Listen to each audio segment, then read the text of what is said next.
اسلام آباد میں press conference کرتے ہوئے وفاقی وزیر داخلہ محسن نقوی نے کہا کہ کسی بھی صورت اسلام آباد پر دھاوا بولنے کی اجازت نہیں دی جائے گی۔ اگر کل کوئی اسلام آباد آئے گا تو پھر ہم سے شکوہ نہ کرے۔ اگر کوئی دھاوا بولے گا تو اسے کوئی نرمی یا رعایت نہیں دی جائے گی۔ پولیس نے پوری تیاری کر رکھی ہے۔ انہوں نے کہا کہ سیکورٹی انتظامات میں کوئی نرمی نہیں کی جائے گی۔ پیراملٹری فورسز، رینجرز اور آرمی کو طلب کر لیا گیا ہے۔ تحریک انصاف کی قیادت کو احتجاج کی کال پر نظر ثانی کرنی چاہیے۔ کل تک کا وقت ہے، انہیں سوچنا چاہیے۔ شنگھائی تعاون تنظیم کا اجلاس ہمارے لیے انتہائی اہمیت کا حامل ہے۔ بطور پاکستانی آپ سیاست کریں لیکن 17 تاریخ تک خیال کریں۔ وزیر داخلہ نے کہا مولانا فضل الرحمان بھی احتجاج کو مؤخر کرنے کا کہا ہے۔ کئی سال بعد اس طرح سربراہان مملکت کا پاکستان آنا ایک اعزاز کی بات ہے۔ سیاسی ورکرز اور عام شہری کل احتجاج سے پہلے 10 بار سوچیں، کل کا دن ملک کے لیے اہم ہے۔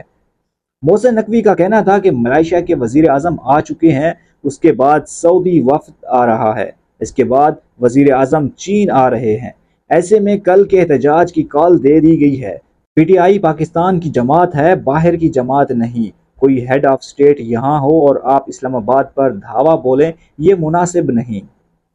یاد رہے اس سے پہلے عمران خان نے 4 اکتوبر بروز جمعہ یعنی کل کے دن ڈی چوک پر احتجاج کی کال دی تھی اور اپنی قیادت کو بڑی سختی سے یہ حکم دیا تھا کہ ڈی چوک پر ہر صورت پہنچنا ہے اور اپنا احتجاج ریکارڈ کروانا ہے۔ اور سابق وزیر اعظم عمران خان نے ایک اہم پیغام جاری کیا جو اس وقت سوشل میڈیا پر جو ہے بہت وائرل ہو رہا ہے۔ میں آپ کو وہ عمران خان کا پیغام سناؤں جس میں عمران خان نے کہا لا الہ الا اللہ کا مطلب آزادی ہے اور قرآن نے انبیاء کے بعد شہید کا مقام سب سے اونچا قرار دیا ہے۔ سید حسن نصر اللہ اور اسماعیل ہنیہ اپنے وطن کے دفاع میں شہید ہوئے اور ان کا مقام بہت بلند ہے۔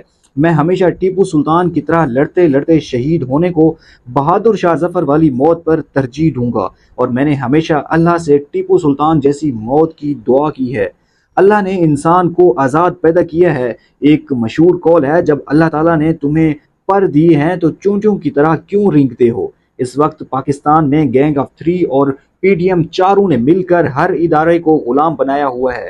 پاکستان میں صرف سپریم کورٹ واحد ادارہ بچ گیا ہے جس کو غلام بنانے کے لیے غیر آئینی ترمیم لائی جا رہی ہے۔